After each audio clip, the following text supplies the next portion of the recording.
13.736.314 ecuatorianos están habilitados para participar y votar en las elecciones del próximo 9 de febrero del 2025.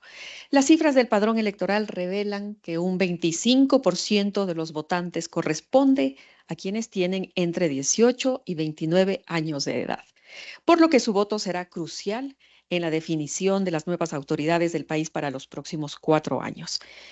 Si a este grupo se le añade los menores de edad de 16 a 18 años que tienen un voto optativo, los jóvenes se convierten en el 30% del padrón electoral. Es por eso, desde la precampaña electoral y también de la actual campaña en la que estamos viviendo, se puede evidenciar un fuerte uso de las redes sociales con mensajes que apuntan a los electores menores de 30 años.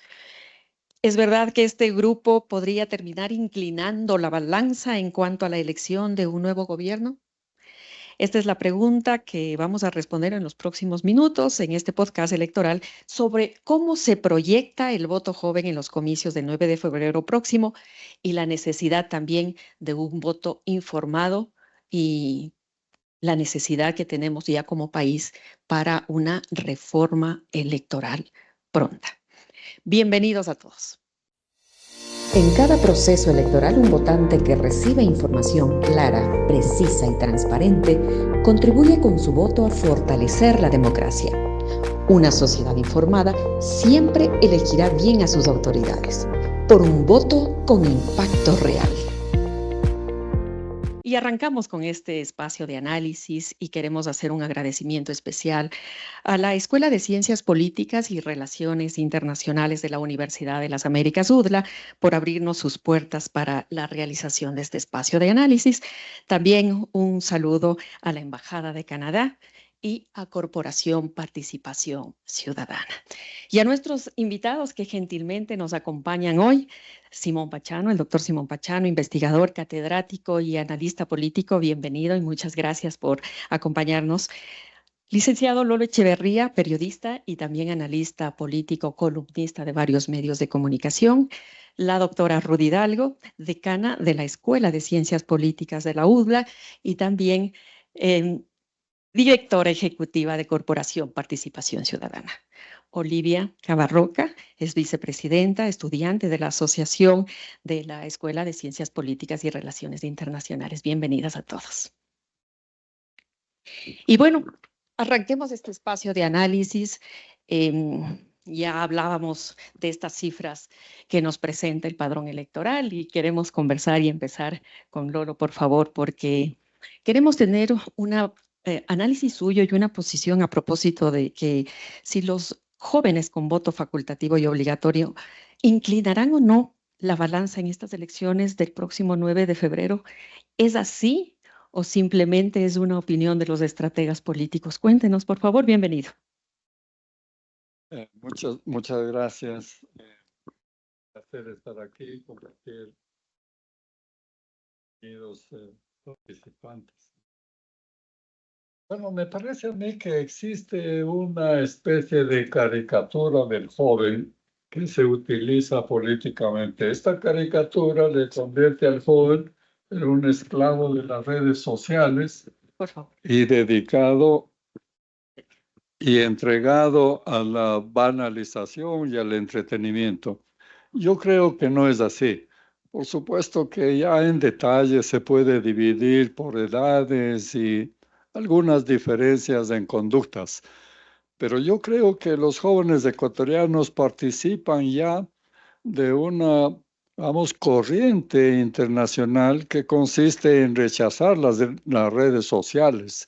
Algunos incluso se niegan a tener cuentas, se niegan a consultas a través del Internet inclusive.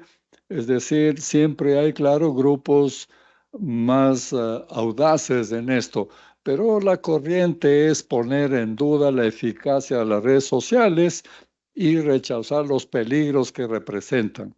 Así que esta idea de que el joven está entregado a las redes sociales y es demasiado susceptible y poco participativo en la política es una idea antigua. Yo creo que esto ya no existe. Así que, en mi opinión, el electorado joven se decantará por distintas vías, igual que el resto del electorado.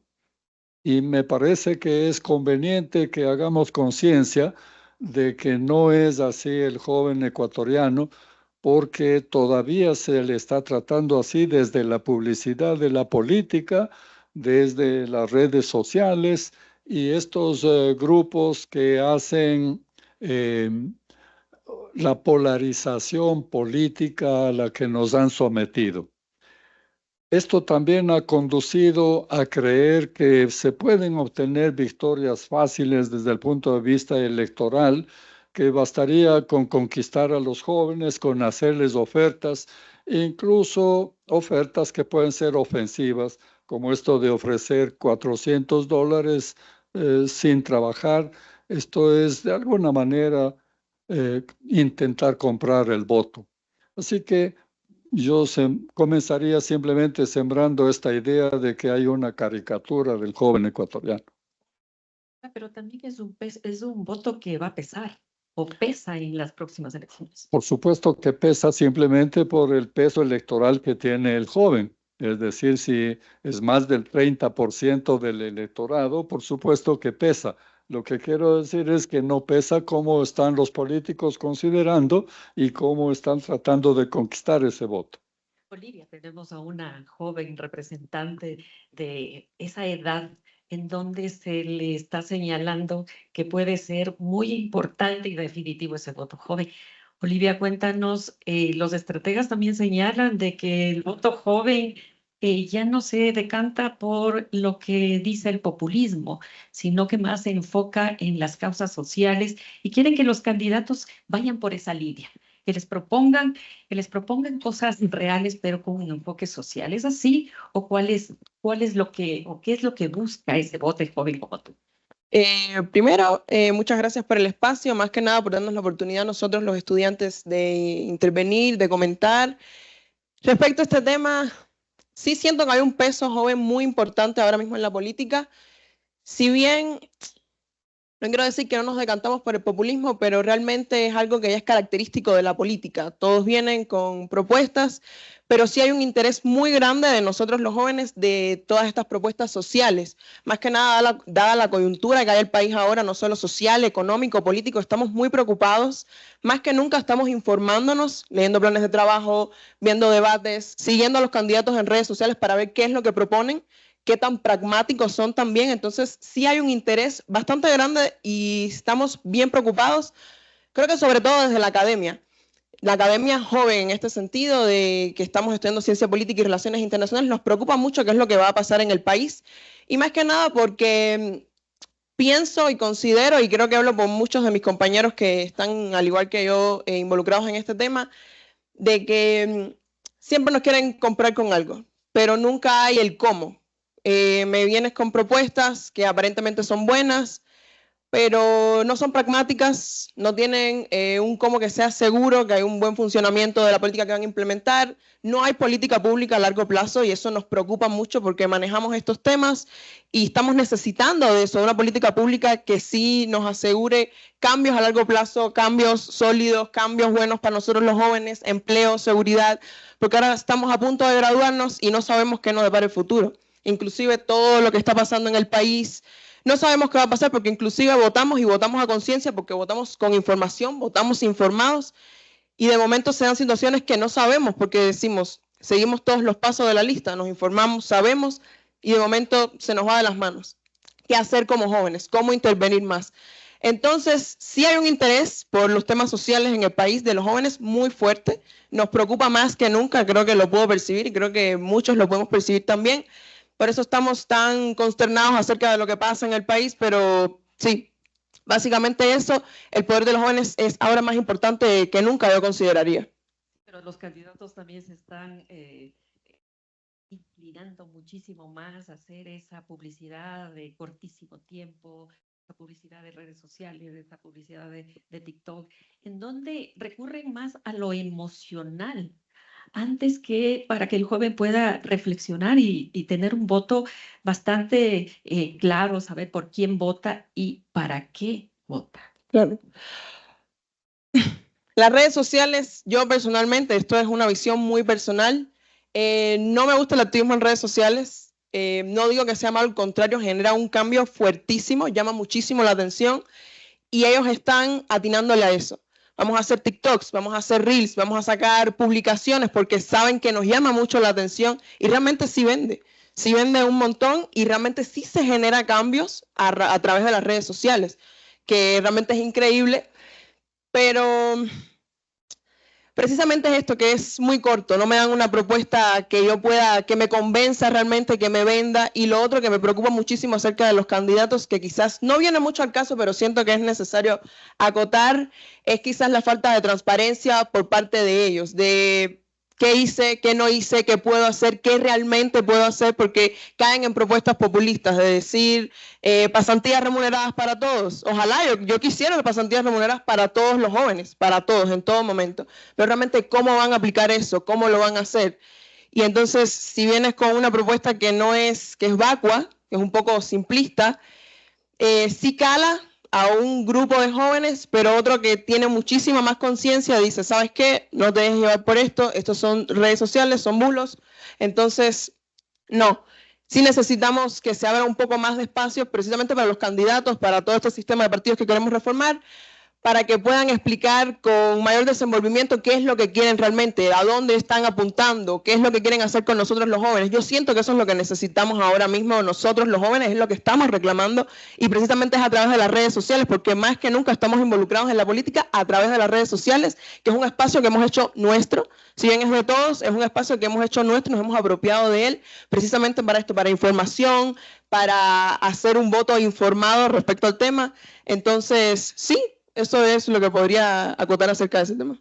El último dato, la última cifra que nos ha dado oficialmente el Consejo Nacional Electoral es de 231 organizaciones políticas entre partidos políticos nacionales, entre provinciales, parroquiales y cantonales.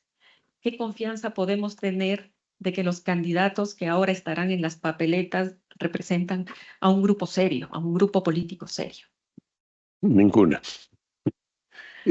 Antes que nada, quisiera comenzar agradeciendo a Participación Ciudadana, a la UDLA, y felicitando por este tipo de espacios, sobre todo en una campaña electoral que generalmente se reclama que la academia no está presente, pero creo que sí lo está y este es una muestra de eso.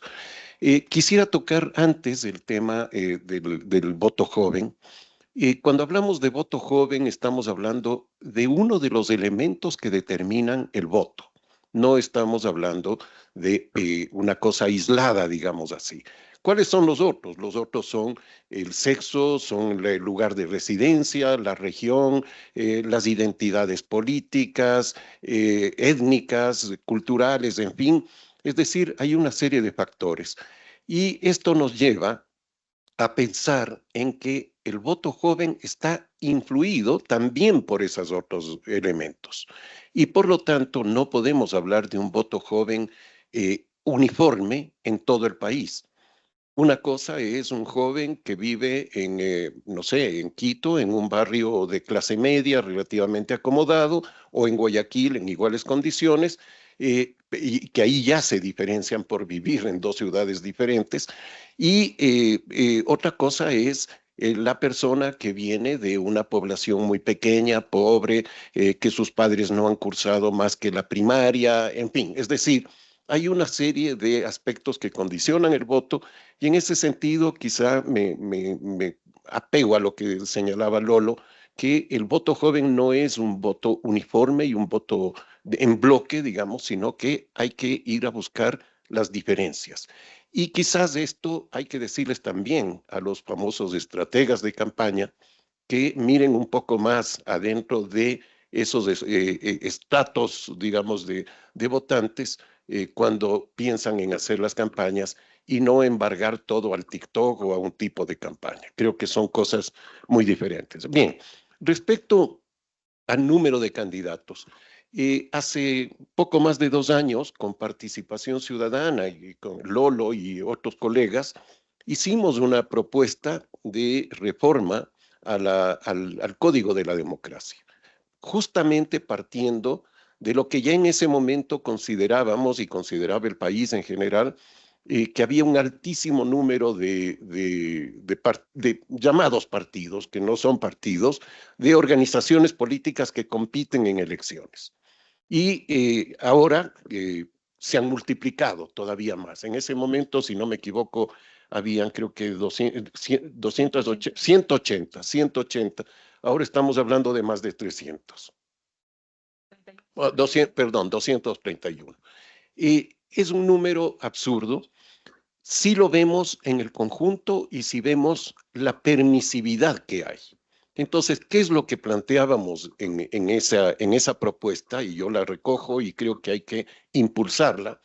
Es cerrar ciertos espacios, dejar abiertos unos espacios, pero cerrar otros. Yo ponía en ese momento una metáfora, digamos, del fútbol. El fútbol se juega en categorías. Y hay una categoría que es la categoría superior, no sé cómo se llama, yo no soy buen futbolero, pero la primera categoría, que es en donde se juega el campeonato nacional. Y hay otras categorías, la segunda, la cómo se llama, y la tercera, hasta llegar en el nivel más elemental, digamos, a las ligas barriales. Todos juegan, pero no es que el campeonato nacional se juega entre un equipo de la primera categoría y de las ligas barriales. Entonces, sí, pueden jugar entre ellos, pero para un partido de beneficencia, de lo que fuera, pero no para el campeonato nacional. Nosotros acá, ¿qué es lo que estamos haciendo? Con esto es la metáfora, tenemos, ¿no?, partidos nacionales que se juegan puestos nacionales, como son los de la Asamblea Nacional, con las ligas barriales. Entonces, eso es lo que hay que cerrar. Por ahí va un primer elemento. Para los cargos nacionales, que son la Presidencia de la República, la Asamblea Nacional e incluso esa cosa que se llama el Consejo de Participación Ciudadana, que solamente puedan presentar organizaciones nacionales, ¿no? Claro, en lo del Consejo de Participación se dice que no pueden presentar los partidos, sí lo hacen. El caso lo tenemos ahora muy claro. Bueno, pero cerrar en ese sentido. Ese es un primer elemento. Un segundo elemento es incrementar el número de asambleístas nacionales. Es decir, ahora con el incremento del número de asambleístas provinciales por el crecimiento poblacional, la proporción de asambleístas nacionales se reduce, o sea, en términos proporcionales exclusivamente, ¿no? Esto es un verdadero absurdo porque lo nacional no está representado en la Asamblea Nacional, como su nombre lo indica, y que tiene que legislar y fiscalizar en función de los intereses nacionales, no de los intereses provinciales, no de los intereses cantonales o peor, de sectores de provincias. Entonces, creo que ese es otro elemento fundamental. Luego, que los partidos deben mantener un padrón electoral actualizado y público, es decir, que se pueda acceder y saber realmente cuántos afiliados tiene, quiénes se desafilian, cuál es la vida interna de los partidos. Y, por último, que los candidatos deban tener por lo menos unos 2 años de afiliación a sus respectivas organizaciones. Si vemos los candidatos actuales, solamente 4 de los 16 han tenido alguna relación, no digo ni siquiera militancia, sino alguna relación con las organizaciones que les llevan de candidatos. Los otros han bailado de una a otra o no han tenido ninguna relación política. Entonces, creo que con esas pequeñas reformas, estoy tocando solamente 3 o 4 de las que propusimos, con esas ya tendríamos un horizonte mucho mejor para fortalecer a los partidos nacionales y dejar que, siguiendo con la metáfora, que las ligas barriales jueguen en sus barrios. No habría problema que para las parroquias y para los cantones jueguen las pequeñas organizaciones que son semilleros para los partidos grandes. Entonces creo que por ahí podemos ir empezando una reforma al sistema de partidos. Una necesaria reforma al sistema de partidos, porque al momento se puede cuestionar además la falta de transparencia, y no solamente de estas organizaciones políticas, Ruth, sino también por parte del organismo electoral, porque es imposible ahora conocer tal o cual organización política tiene o no registrado el número de afiliados, el número de adherentes, no sabemos, ni siquiera para comparar si en tal o cual organización política hay una lista de afiliados únicos y que no se repiten en otra o se multiplican en otras más. Igual sus planes de registro, que es obligatorio eso presentar, que también es un secreto. No conocemos ni siquiera una oficina, el número de teléfono, el correo electrónico de las organizaciones políticas. ¿Es urgente esta reforma, Ros? Sí, bueno, muchas gracias. Primero, gracias Simón, gracias Olivia, Lolo, por supuesto Ana Mariela por estar aquí contribuyendo desde este espacio académico. Es lo que a la academia le toca, ¿no? Generar estos espacios de reflexión, más que nada en momentos claves como son las elecciones. Para ir a tu pregunta, yo quisiera de alguna forma contar o recordar más bien qué fue lo que pasó y por qué estamos a este momento donde estamos. Y yo creo que hay dos momentos históricos que son importantes mencionarlos. En primer lugar, cuando Montecristi se desarrolló la constitución política, yo recuerdo muy bien que la transitoria 11ª, numeral 4, porque me acuerdo tanto porque estuvimos nosotros trabajando a profundidad al respecto, estableció que los partidos y movimientos políticos volvían a cero. Es decir, en un tiempo determinado, los partidos políticos tenían que reinscribirse. Esto con la idea, digamos, del espíritu constituyente era de que se les daba de esa forma a los partidos y movimientos la posibilidad y la oportunidad de volver a reinscribirse, repensarse y renacer desde una lógica distinta, fuerte, poderosa, etc. Pero como esto fue evidentemente un interés político, lo que sucedió más adelante fue que en el seno de la autoridad electoral estuvieron o se encontraron los partidos que se quisieron reinscribir con un trabazón y una serie de trabas y dificultades para que vuelvan a inscribirse. Y no sé si ustedes recuerdan, quizá los jóvenes que nos acompañan, por supuesto, no lo van a recordar, pero inclusive fue el escándalo de la venta de firmas, ustedes recordarán, con lo cual en ese momento la decisión salomónica que se tomó es no tomarles en cuenta a la mayoría de los partidos que quisieron reinscribirse porque supuestamente habían comprado esas firmas. ¿Cuál fue el resultado de esto? El resultado de eso fue que muchos partidos que pudieron haberse reinscrito bien, no se pudieron reescribir, quedaron fuera de ese proceso y inmediatamente se articuló desde la autoridad electoral de ese entonces, y ahí voy a la segunda causa, una serie de reformas cortas, pequeñas, que lo que hizo fue ir abriendo el espacio para que empiecen a tener posibilidad de generar, crear e inscribirse movimientos pequeños, locales, movimientos parroquiales, como tú mismo mencionabas. El argumento en ese momento, querido público, fue que hay que promover la participación política y el derecho de participación política, lo cual en esencia es cierto. No obstante, el haber abierto con tal laxitud las normas electorales de la manera como fueron abiertas, finalmente ahora podemos decir, porque tenemos indicadores que prueban eso, no fue lo mejor. Más bien lo que significó fue un debilitamiento progresivo, no solamente de la actividad política, Ana Mariela, sino sobre todo de la democracia ecuatoriana. ¿Por qué?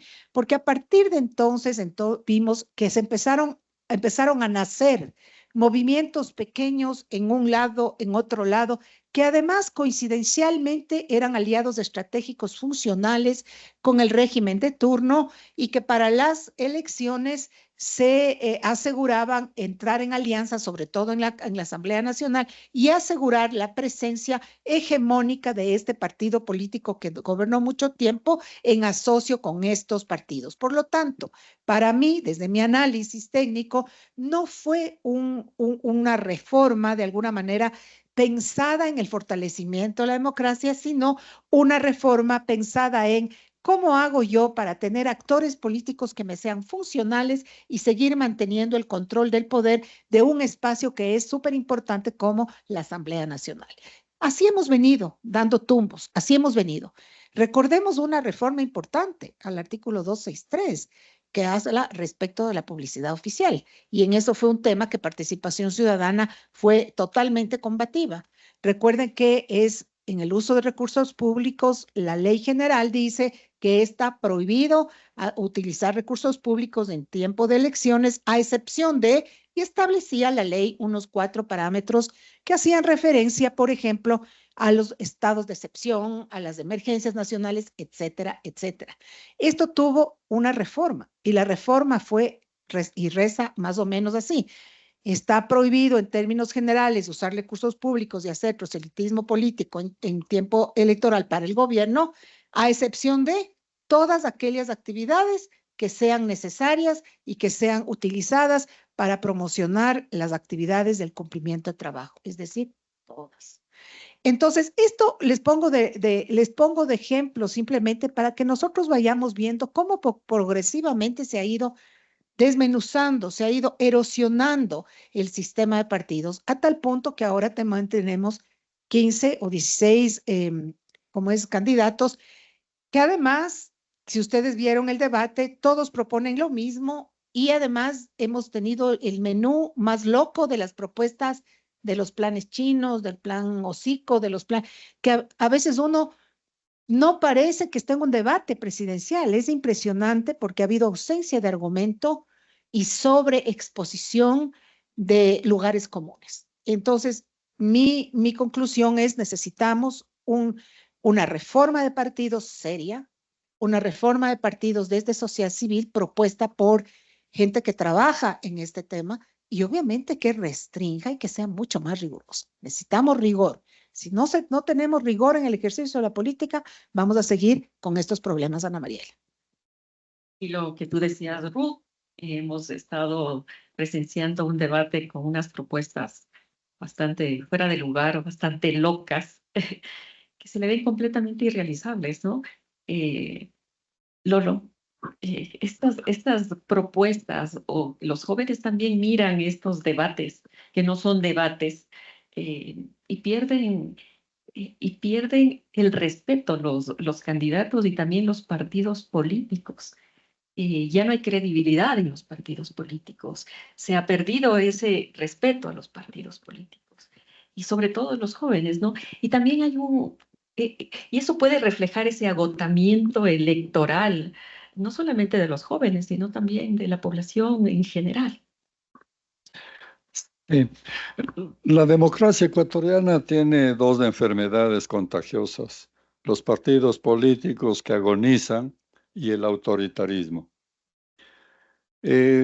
Hace 40 años, en una conversación informal con un grupo de periodistas, el presidente León Febres Cordero nos dijo: ustedes no tienen idea del daño que le están haciendo a la democracia. Cuando denigran a los partidos políticos, insultan, atropellan a los políticos, le están haciendo un daño pavoroso a la democracia. Por supuesto, no era el periodismo el culpable del problema de los partidos, pero ellos ya eran conscientes de que había un problema. 20 años más tarde, el presidente de un canal de televisión me pidió que hiciera la producción de un programa con los candidatos a la presidencia. Yo le dije: esto no tiene sentido. Los políticos no tienen ninguna credibilidad, no interesan. Los políticos ni dicen lo que sienten ni hacen lo que dicen. Son mentirosos profesionales. Lo único que se puede hacer, le dije, con los candidatos a la presidencia es un programa de entretenimiento. A ver, entonces, hazme un piloto, me dijo. Hicimos el piloto y resultó exitoso. En vez de la pregunta solemne para que el candidato suelte su rollo sobre cualquier cosa, no sobre la pregunta, pusimos carteles alrededor del estudio con números y detrás del número las preguntas. Una modelo se acercaba con un charol de fichas y le hacía escoger un número. El candidato escogía el número, giraba el número del estudio y ahí estaba la pregunta. Por supuesto, preguntas que no eran las tradicionales, sino algo picantes y para conocer algún aspecto del candidato. Bueno, para hacer breve el cuento, en ese programa incluso contraté una bruja. Entonces, la bruja con vestido negro, bonete con estrellas y una bola de cristal sobre la mesa. El candidato se sentaba frente a ella. Vino el candidato que elegimos para hacer el piloto. Era alguien que no tenía posibilidades, no llegaba al 3% de intención de voto, pero era un charlatán bien parecido, ágil mentalmente y parecía perfecto, que garantizaba el espectáculo. Entonces le pedimos, aceptó inmediatamente. Se sentó la bruja, le miró a los ojos y le dijo: usted va a ser presidente del Ecuador. Y acertó. Sí. Bueno, esto les cuento para que vean que el tema de los partidos políticos es viejo. Otros 20 años más tarde, o sea, ahora, los políticos ya no dan ni para el espectáculo, como ha mostrado el debate. Aburrido, nada divertido, insoportable. Yo me he pasado las 3 o más horas que duró eso, pero es insoportable, francamente, porque hemos tenido de todo, ¿no? Desde los que evaden todo, que no querían hacer olas, que querían nadar de muertitos, como dicen los mexicanos, para no caer, no cometer errores, hasta los payasos. Había uno con un disfraz que era una mezcla de payaso, policía y prócer. Entonces, o sea, no puede ser posible que pretendan conducir un país en crisis con esas condiciones. Dio bastante material para redes sociales. Absolutamente. Para los memes resultaron más o menos apropiados. Bueno, entonces el problema de los partidos políticos es muy viejo y es el origen de la crisis de nuestra economía, de la política, de las instituciones, del respeto a la ley. El otro problema es, como dije, el autoritarismo, que luego podríamos hablar sobre eso. Hemos estado en las urnas 2019, 2021, 2023, ahora en el 2025. ¿Hay agotamiento electoral en los jóvenes? Yo creo que sí. Directamente ya con la conformación de los partidos estamos agotados, como bien mencionó Lolo.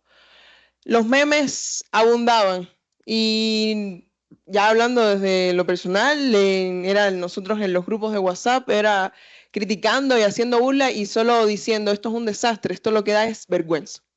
Porque realmente, ¿a dónde ha llegado la democracia nuestra, no? Solo a sacar cada día más outsiders que dicen que vienen a salvar el país, pero no tienen un plan realmente que responda a los problemas estructurales que tiene el Ecuador en este momento, que son conscientes de ellos y o los ignoran o simplemente dicen, eso queda para después. No hay un diseño de política pública, no hay una política pública que me pueda sostener y yo diga, a este sí le creo, e inclusive si lo hago, ¿qué puede pasar? Pero de igual manera sí estamos cansados los jóvenes, porque siempre decimos, quizás este es el momento del cambio, quizás este es el verdadero candidato que va a resolver los problemas y no lo hace. y cómo eso nos refleja a nosotros, qué hay para nosotros inclusive, cómo nosotros podemos confiar en los partidos políticos, cómo podemos confiar en la política, en la democracia, si lo que vemos es representantes de la política que lo que van es a hacer burlas, que no responden preguntas concretas, que no hay un plan concreto tampoco, nada certero. Entonces, ¿qué queda para nosotros? Solo queda un cansancio y esperar a que llegue otra crisis y den una respuesta que sea corta, que sea tenaz y que de momento se resuelva el país y volvemos a la crisis, porque eso es lo que hemos vivido en Ecuador, por lo menos en este último año ha sido una semana de crisis, descanso, 2 semanas de crisis y es todos los días, entonces sí estamos agotados los jóvenes, ya no sabemos qué hacer tampoco, inclusive depositando la confianza en los partidos, si bien creo en la institucionalización de los partidos que tienen adentro, a veces no funcionan tampoco y llegamos con buenas ideas, con buenas propuestas y nos dicen, no, estás demasiado joven para venir a implementar eso acá. Pero digo, pero si lo tengo todo, tengo la academia, tengo el estudio, tengo la disposición de hacerlo y simplemente no me dejan. Entonces, ¿qué hago? Simplemente me resigno y es esperar a ver a qué pasa y nos pase la cuenta a nosotros también los jóvenes con esta incertidumbre y la desidia que tenemos acerca de la política y el sistema de partidos políticos actual. En este debate, mucha polarización, mucho antagonismo, pero que también hubo mensajes en donde estaban acompañados de mucho discurso de izquierda y de derecha. Quizás antes de eso, retomando lo del agotamiento electoral y agotamiento político, quisiera señalar un dato que me parece ilustrativo de eso, y es que en los 45 años de democracia que tenemos hasta este momento, y que nadie se ha preocupado de recordar que tenemos 45 años de vigencia de un régimen democrático con todas las falencias que tiene, ha habido 31 años electorales. 31 años han sido electorales de esos 45, es decir, nos hemos pasado votando, ¿no? En elecciones nacionales, digamos, presidenciales, legislativas, de gobiernos locales, referéndums, etcétera, ¿no? Es decir, hemos vivido una eleccionitis, podríamos decir, ¿no? Bien, respecto a los mensajes, yo creo que en ese mal llamado debate es un intercambio de pareceres, de posiciones, y eso no hubo, en parte por el diseño, como estuvo hecho, el formato muy malo, pero también por incapacidad o ausencia de propuestas de los participantes, porque podían romper eso y hacer propuestas claras y quizá hubo por ahí algún candidato que quiso hacerlo en algún momento y salirse de eso, pero no más. Pero, ¿qué es lo que hubo? Lo que hubo fue básicamente mano dura, porque uno de los temas fundamentales fue el de la seguridad o la inseguridad más bien, y era mano dura. Y no entienden cuál es el problema de la inseguridad. Es decir, ahí tenemos claramente una muestra de que estas personas no entienden que el problema de la inseguridad, el problema de la violencia, es un problema multidimensional y además no es un problema simplemente nacional, es un problema transnacional. Eso no apareció en ningún momento. Era todo mano dura, pena de muerte, prisión de por vida, en fin, ¿no? Es decir, una cosa realmente sin ningún análisis, sin ningún contenido.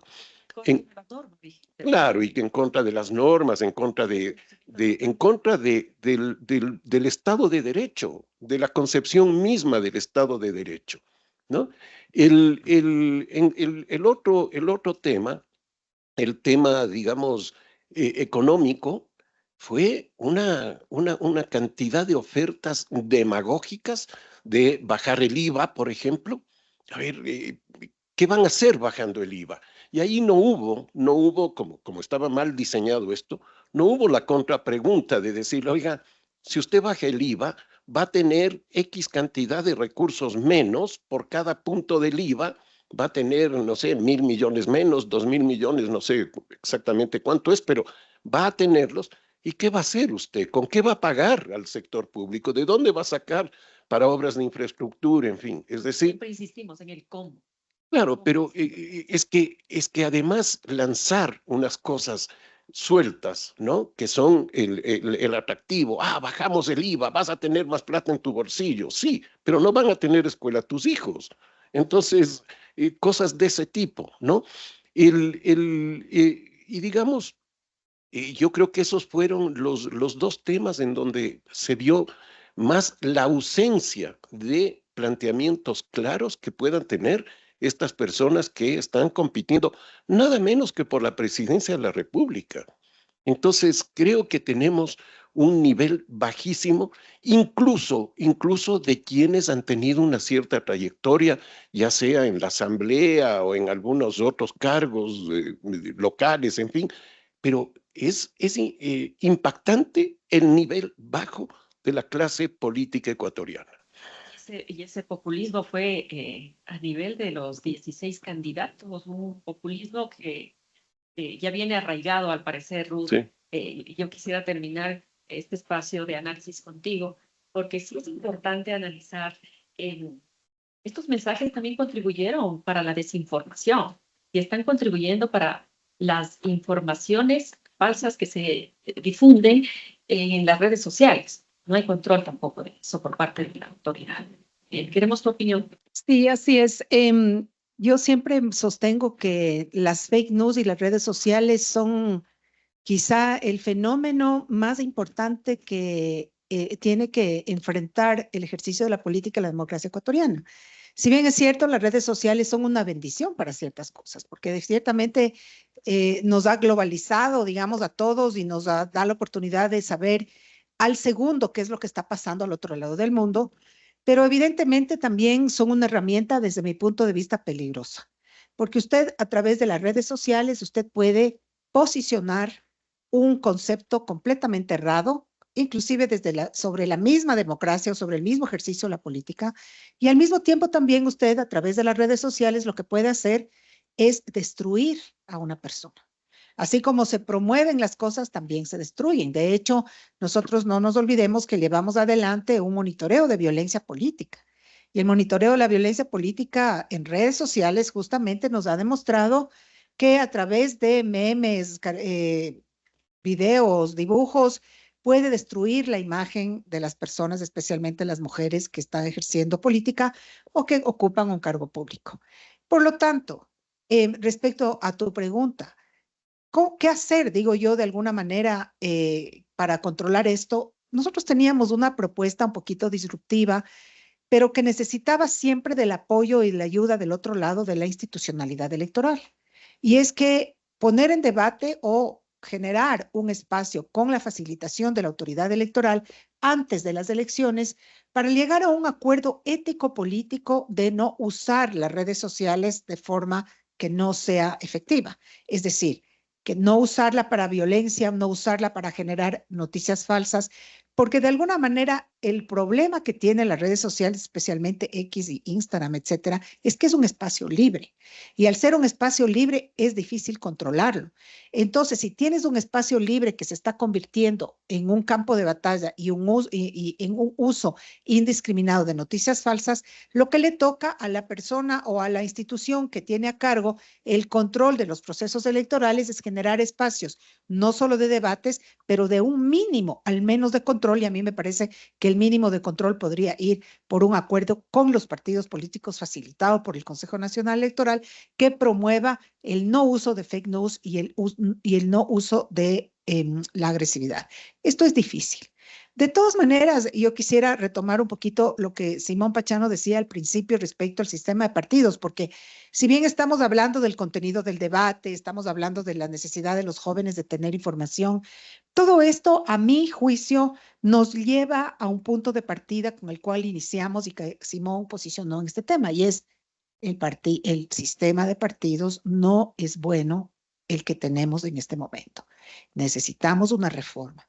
Y yo quiero ponerles un ejemplo a la luz de uno de los temas que decía Simón. Simón mencionaba el tema del padrón electoral que debería tener los partidos. Cualquier persona nombra eso y no nos parece algo importante, pero no es algo menor. Nosotros nos hemos dado el trabajo dentro de PC de ver, por ejemplo, de nosotros cuáles de nosotros o quiénes o cuántos estamos inscritos en partidos políticos. Y yo les invito aquí al grupo, a los quienes me escuchan y quienes me ven y a los que están aquí presentes, que hagan ese ejercicio solamente por verificar. Y yo no estoy equivocada. No estaría equivocada al decir que muchos de ustedes posiblemente estarán, sin saberlo, afiliados a un movimiento partido. ¿Por qué es eso? Porque no hay un control serio respecto de cuántas son las personas o quiénes son las personas que firman, quiénes militan, y el Consejo Nacional Electoral simplemente recibe, cuenta, verifica, si es que verifica y aprueba. Cuando es importante tener un sistema serio en donde el Consejo Nacional Electoral sea el repositorio de las firmas con las cuales un partido político, de los adherentes de los cuales un partido político nace, ¿no es cierto? Y de manera que no es tan difícil tampoco, porque ahora con la inteligencia artificial, esa, por ejemplo, es una utilización excelente de la inteligencia artificial. Cruzar los datos de los partidos, del padrón de los partidos con el Consejo Electoral, de manera que si es que viene un nuevo partido, simplemente la persona que ya se inscribió con el partido número 2 ya no puede inscribirse en otro partido. Si hiciéramos esa reforma básica de la que estamos hablando ahora, yo estoy segura que ya solo con eso habría un catastro, se bajaría el catastro de los partidos, movimientos. Estoy segura que mucha gente está repetida. No nos alcanzaría, imagínense lo que significa 230 partidos, ni siquiera el padrón electoral nos alcanza para estar todos afiliados, porque no habría otra manera. Entonces, yo creo que hay que tener una reflexión respecto a la necesidad de la reforma de partidos y tener cuidado y buscar espacios de acuerdos para un manejo responsable en la política de las redes sociales. Muchas gracias, Ruth. La necesidad de este tema, de una reforma pronta del sistema de partidos políticos, queda presentado ya para discusión luego de las elecciones como un tema urgente para que lo tomen no solamente la sociedad civil, sino también analistas políticos que nos acompañan gentilmente en este espacio hoy y los medios de comunicación y la sociedad en general. Esperamos que este espacio sirva. Estamos a poquísimos días ya para las elecciones del 9 de febrero, solamente por recordarles que vamos a elegir a un nuevo presidente y vicepresidente de la República, a 151 asambleístas. Son ahora 151, 15 nacionales, 130 provinciales, 6 del exterior y 5 parlamentarios andinos. Y este espacio, estas reflexiones, estas opiniones que nos han dado hoy nuestros panelistas sirvan también para meditar un poco más el voto y saber, al llegar a la mesa electoral, llegar con un voto informado. Muchas gracias al licenciado Lolo Echeverría, a Olivia, al doctor Simón Pachano, a Ruth. Mil gracias a ustedes también por acompañarnos en este espacio que gentilmente nos ha proporcionado la Escuela de Ciencias Políticas y Relaciones Internacionales de la UPLA, con el apoyo de la Embajada de Canadá y también de Corporación Participación Ciudadana. Muchas gracias a todos por acompañarnos.